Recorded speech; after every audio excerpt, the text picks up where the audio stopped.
Welcome. Xabi Alonso is about to speak in this preview of the Classic. There he is. Once he's done talking, we'll go over the Real Madrid coach's thoughts. Hello, Mr. Victorio Calero, live for Real Madrid Television. Tomorrow we've got a really special and important game for all Madrid fans, the first Clásico of the season. It will also be your first Clásico as the coach of Real Madrid. Tell us how important the energy of the Santiago Bernabéu Stadium is for tomorrow. Thanks. Good afternoon. It's clear a Clásico is something special. It has been for many years and still for the ones to come. The first of the season, the first for this new project. We need it. We want the stadium to have that energy from the big games, from the special games. Let it roar, let it push us. There'll be moments for everything in the game, and that in the end we can celebrate it with our people. Hey, how's it going, Xavi? Good afternoon. Javier Herraiz from Cadena Ser. I guess you heard Lamine Yamal a couple of days ago in an interview where he basically said that Madrid was complaining, and he goes on to say, he also says, well, they steal, and then he kind of backtracked on that comment. I'm not sure if those comments from Lamine could fire up the Real Madrid locker room. Like I said, it's a pretty important game. Enough. He's got a lot going for us, a chance to play well and really enjoy it. And that's what excites us the most. And what's the biggest motivation for tomorrow? Hey, Xavi, back here in the back. Nico, Menéndez. For Televisión Española, I wanted to ask you about the vibe of last season's Clásicos. I know it's a different season with different teams, but I'm not sure what we can take away from those classics going into tomorrow. Thanks. Yeah, there could be situations that might be similar. Yeah, we've gone over them, but at different times, both for them and for us. Our project is different. It's starting with things we're working on day in, day out. For tomorrow, we've looked into it. We want to build on our strengths, make them even stronger, and play a bad game. Hi, Xavi. Good morning. Miguel Ángel Díaz from Cadena Cope. I pushed a bit on the comments from his friend about the games, those classic heated matchups from years ago. Do you think those statements are disrespectful or offensive? No, I'm not getting into that. There are a lot of statements, from people in Barcelona. I can start going over all of them myself. What matters is the field, what happens out there, where we come from. It's what we've got ahead of us tomorrow in the YY game, how we want to play it. No, that's what worries me the most and what we've been working on. Hey, Xavi, back here, Adrian Food for El Desmarque. I wanted to ask you on a personal level, how are you feeling going into your first Clásico? If it's a week or a few days that are a bit unusual, with more tension, nerves, pressure, if you're getting good rest, how are you feeling when you get there? Thanks. Aware of the game we've got, of how important it is, but the routine and day-to-day they really change. We've got a special game, no doubt is one we've got circled, but no, it doesn't change much. Hi, Xavi. How's it going? Joel from Rio, from Marca Newspaper. I get that you're not going to tell us tomorrow's starting lineup, but I'd like to know if you've already decided or if there are still a few pieces that lacking the right feeling tomorrow with players who might be cutting it close, like Carvajal, Ceballos, Trent. Yeah, I have it in my head. Are they on the roster? We've gotten back almost all the players who couldn't be there against Juventus. And tomorrow, you'll see for yourselves. Hi, Xavi. Sergio Lopez from Las here to ask you directly about the 5 players who are back. There's a player who's at about 80-90%. Could he start in a game like tomorrow's? I'd say to the press that pretty much all the players in the squad could start the game. Then it's up to whatever choice YY makes, whatever we need. Tactically, technically, mentally, but anyone on the roster can play. Hello, Xavi. Antonio Muela, National Radio of Spain. Because of the way Barça plays, and we saw it last year, especially in the Clásicos, the sneaky way of sometimes pulling off the offside trap. Sure, Mbappe would get caught a lot of times, but not offside. This season with you on the bench, it seems like he's getting caught offside less often. Mbappe. is something you guys are working on.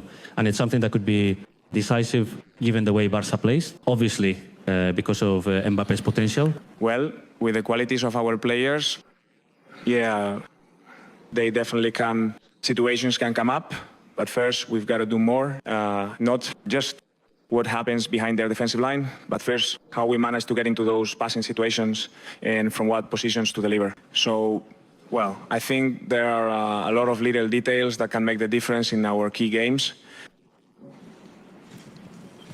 Hi, Xabi. One of the reporters who's pointed out to me from Barca, Yamal, that makes him, whether it's today or tomorrow, a decisive player. Everyone who goes out there has to make an impact. They can be game changers, both defensively and offensively. You know, that's what we expect for tomorrow. The individual and team level at the highest level to compete in a match of the highest level. Hi, Xavi. How's it going? Carlos Vicente here, live for Radio Marca. The other times you've gone up against a big rival with Real Madrid, the plan has worked out for us. Paris Saint-Germain, Atlético de Madrid. I want to ask if you're especially eager to prove yourself in this regard. Tomorrow, I just want the game to go well, for us to win, for everyone to have a good time, and for us to be able to celebrate it. That's it. Let's go. Facing each one with the utmost importance. The next one, obviously, we know has a special vibe.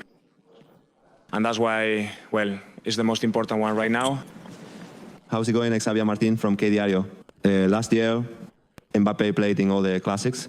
He scored in all of them, though not in several 2-2 goals. I had to ask you how you see him going into this classic. How much does the Frenchman want to be decisive and finally win? Well, I see him just as good, and I see people just as motivated, just as Gandhi.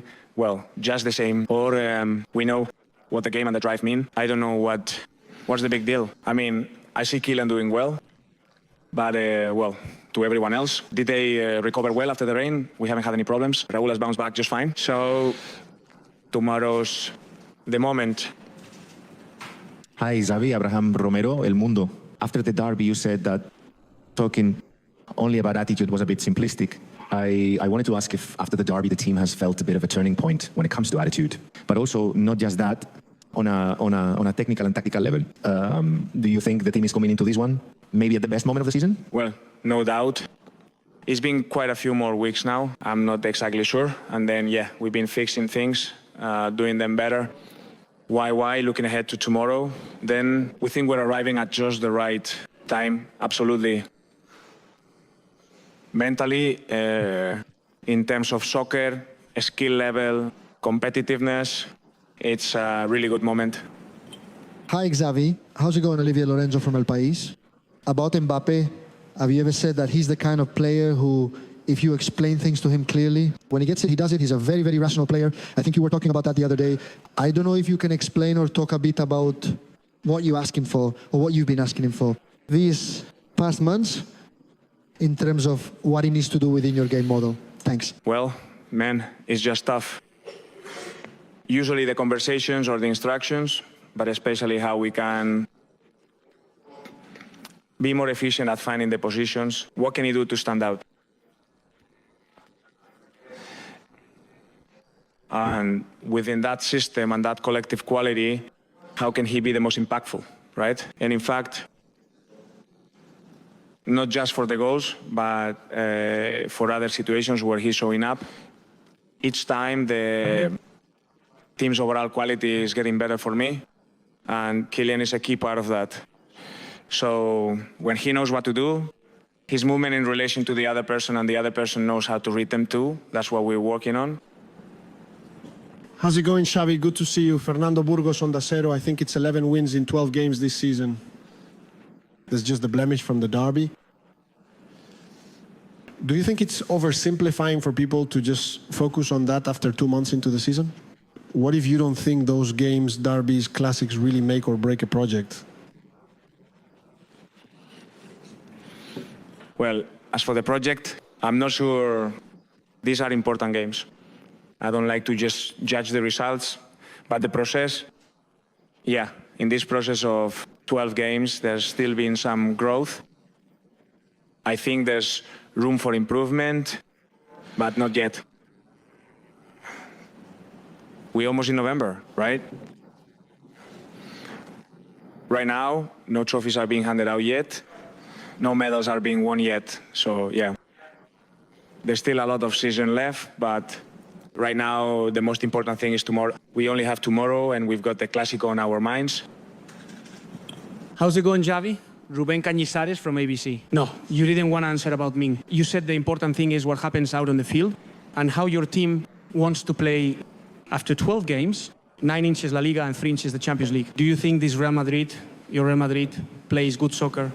Yeah, I like it. We're competing really well, but I think we can still play even better. I mean, I think in a lot of ways we're building a really solid foundation with the goal of being consistent and reliable.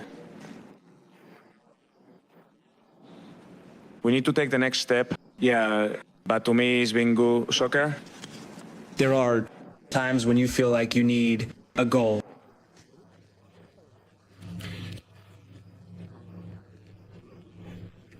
Maybe in the box against Juventus, for example, there was a lot of ball control. Maybe that last pass wasn't really there all the time. And maybe in the Club World Cup, you also had Gonzalo Garcia. It's an assessment you see differently depending on the game. No, look, it depends on the quality of each of the players, of course. We've got a different kind of forward with a lot more mobility, more accurate passing, more precise movement, and he's not like your classic number 9. So this is kind of the choice and the quality we have in this team, and we've got to make the most of it, of course. But we know we have to be flexible to go with a different approach in another game. Of course, the team has to be ready for it. Xavi, Gustavo Hoffman from ESPN. We've seen Madrid make a lot of tactical changes. 4-3-3, 4-2-3-1, a 5-man back line with Tchouaméni playing center back sometimes. How do you set up your tactical plan for a game like this against a team, you know, is going to press you and, well, where you also want to have the ball? Do you want Madrid to press too? For me, the most important thing is always us, you know, our qualities, our strengths. And then you've got the game plans, the little details, but always based on our idea and on what we want. Not just with the ball, but without it too. These days, soccer is really demanding. You gotta stick together. You gotta keep the distances really, really tight, knowing the moments of pressure. And that's what we've been working on during this time. And with what we've got left, well, like I said before, it's what we are holding on to be more consistent in our performance. Last question. Hi, Coach. This is Ignacio Miguel. Is it Tuguer Sports Mexico? I wanted to ask you again about the statements from the girl who messed up, but above all, you were part of the Spanish national team back in the day. Turbulent classics that even ended up affecting the team's atmosphere. Seeing that the girl's not doing well... We're going back to that. Just to know your opinion. If the girl messes up with her statements, it could spark a classic kind of tension, and it might even end up affecting the Spanish national team, knowing there are so many players from both teams. No, what I have in mind is that it's going to be a really intense game. It's going to be a really tough game. We know there can be moments for everything. We've got to be ready, compete at the highest level, where the players have that energy, that once a year that you need to play a game top. And no, I'm not thinking about any other consequences. Thanks. Well, Xabi, without giving anything away, I mean, damn, he just breezes through the press conferences. He blows through press conferences, man, in a way that, damn, he just doesn't let anything slip. It's just that he practically doesn't give any headlines. Watch out. When he's asked about something about soccer, these are shots from this morning, right before the press conference for Madrid's training session. He already said that everyone who hadn't played in the rain was there and that they were in bad shape except for Rudiger. Even though he didn't mention the German, it's kind of implied. It's pretty hard journalistically to come up with a headline, but let's see what you think about what we've heard. There's almost 600 of us here, and I really appreciate it, guys. Let's see what you think about this when he said, hey, there are a lot of statements from the Barcelona agent. Is he hinting that they talk a lot over there? Isn't he kind of hinting that they talk a lot, but I'm not sure if he meant it in such a negative way or more like, hey, if I had to respond to everything they say over there, well, no, we'd never finish, right? Yeah, that's why he didn't go there. They even asked him 1, 2, 3, and 4 times over that whole Lamine Yamal thing. He ended up saying when he heard, he went off to talk about the Spanish national team. Let's switch. They've got me watching a game from Real Madrid. Cadet Team TV. Is this footage from this morning, huh? They even went as far as to ask him. With the whole Spanish national team thing, he went through that years ago and all. He says, that's as far as we're going to go. Well, then he goes, we don't even know what a tough, hard-fought game is. And you're like, damn, man. You're right. Give us something. Look, journalistically, it screws over those of you here. I mean, it sucks because we don't have the headline for you guys here. You're saying, hey, man, it's going to make it so that in Xavi's press conferences, well, every time it's that we end up watching the recap or seeing nothing at all because he won't spill, he won't give anything away. But come on, he's the coach of Madrid. Some folks around here were saying thanks. Leoni Pimentel sending a hug all the way to Miami. Neighbor. They say Florentino's making Xavi batter up Barca. No way, man. No. Man, Fernando's not saying that. What could it be? Would that be the headline, right? Man, look, Xavi does plays. Xavi does what he's supposed to do as Madrid's coach. I already know a lot of us thought Xavi was a Mourinho fan and was going to come here swinging in every press conference. Well, no. I mean, no. Maybe when Arbeloa starts coaching, well, maybe Arbeloa. But let me tell you something. Not even that, among other things. Because right now, no stone has broken out yet. That's how I see it. I think what that girl said the other day was pretty bad. It's true, you got to keep in mind the context of where they did it and all, but they said it, and they're going to have to deal with it. Well, yeah, it's good to face it, right? When maybe out on the field, the players might say, you talk a lot, kid, right? Which probably means someone will do it. In fact, I hope someone does it because it's such a classic old school soccer thing. Like, hey, you talk a lot, you know, whatever, just trying to intimidate the other guy. This has been done forever. And I really hope there's a one, though I'm not sure if there is in the locker room. Honestly, it's hard for me to find it.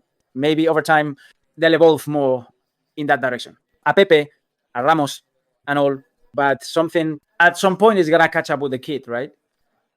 Obviously, not physical, just to scare him a little. Not about scaring him a bit.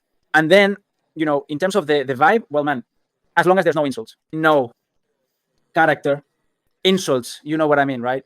And that there aren't any derogatory or reportable things. Environmentally, well, it should be noticeable too. Look, damn, we went all the way to Barcelona without saying a single word. What a mess they got us into, huh? Well, this would make sense. It'd be crazy if it wasn't like that. He tells me, someone around here says, but Miguel, we turned the other cheek and only you and a few other content creators defend the club and Florentino. Not even Xavi speaks or defends the badge. I don't defend the club, Fernando. Me? No, I don't defend the club just because, let's see if you actually watch my videos. I have seen me call out Florentino for a bunch of things and praise him for others. It's just that the club doesn't pay me, doesn't get me tickets and doesn't get me any other passes. I couldn't care less about the club. But the thing is, I'm not a member, I'm a season ticket holder. I couldn't care less about him. I don't care. I don't want to get anything from the clone or have him invite me to the Christmas dinner or anything. Real Madrid doesn't do that. And luckily, it's not like Barca. So basically, I don't care. I just think that today, Xavi doesn't need to come here and distract from what really matters. Sports-wise, I get where he's coming from as a coach. But now, what if there had been systematic attacks from over there? If it's one thing, what would have blown up for Xavi to see when he had to speak up? He did well, not with that whole Miami game thing. I mean, it'd be wanting to, especially since he's just starting out as coach of Madrid and burning out way too soon. That's how I see it, you know? That's how I see it. So I get him, and what I'd say there is maybe I wouldn't have said that bit about good. I'm not talking about what he says when he was asked about Yamal. He says, I'm not going to get into it. And then he said, the first time they asked him about Yamal, he said there were a lot of ingredients for us and all that. I don't know why he didn't want to get into that. It's a game with a lot of excitement and stuff. Well, he asks him a second time and he says, I'm not getting into that. He says, there are a lot of statements from the Barcelona agent. I'm not going to get into all of them. and it's something I don't worry about. That's enough for me. If I had been there, well, I would have said, does this kid talk a lot? Let's see what happens tomorrow. Maybe not, but look, if he says that, then the headline's already Xavi's. So what Xabi Alonso is trying to do here, I get it, is like, hey, let the kid's headline stay and let him expose himself.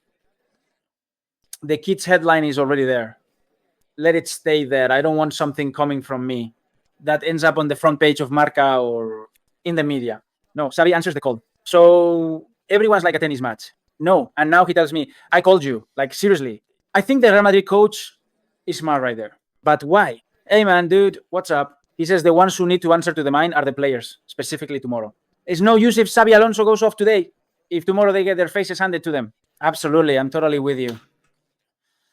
Wilito, absolutely. We've got a famous guest here in the chat for this live press conference with Xabi Alonso. Well, these live streams are like that.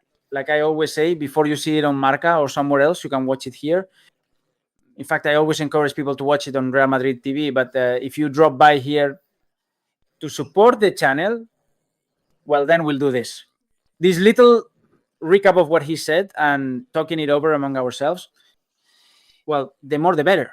That's why I'm asking you for a like and to subscribe, and that's it.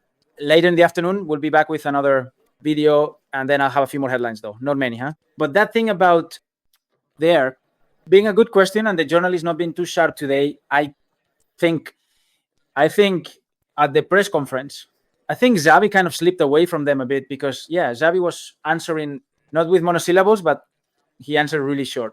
Well, I think he was just playing his role, no? But there's been some good ones there, right? Like, for example, hey, a soccer player, like 90%, do you think he could play for Hausen with all those doubts going around? Me, actually, I'd put Hausen and I'd go with Carvajal. I made a video this morning that I recorded yesterday with the subscribers of the website during a chat on Telegram that I have with them every Thursday. We used to set up the starting 11. Yeah, I'd put Carvajal at right back and Valverde in front of him, Carvajal in Valverde's right back spot, which he's been holding down in the last few games, and Valverde in that more advanced spot. Juan O'Brien, who was the starter the other day against Juve. That's what I do, And I'd put Hausen in there too, because Hausen gives us something really special against a team like Barca. I'd be saying the same thing if we were playing against Manchester City, which is about building out from the back. They're going to press you even more than you press them. They've been doing it for much longer. Better. So you need a guy to take care of that handicap for you? Sure. I mean, they're soccer players who might be at 70, 80% or 90, right? Best case scenario, never at 100%. And he says that everyone on the roster could start tomorrow. He wrapped it up with that. He wrapped up that story about the whole Mbappe offside thing. Yeah, it's going to be decisive tomorrow. Last year, he slipped up in a lot of them and stuff. Especially against Barca, there are more things before that. In fact, right before that is knowing how to get into passing situations. Sure, it's not just about Mbappe worrying about not getting caught offside, but getting into key passing situations. PSG, Atletico de Madrid, tomorrow Barca. It's good. I mean, you don't have to prove anything. He's not taking the bait on that.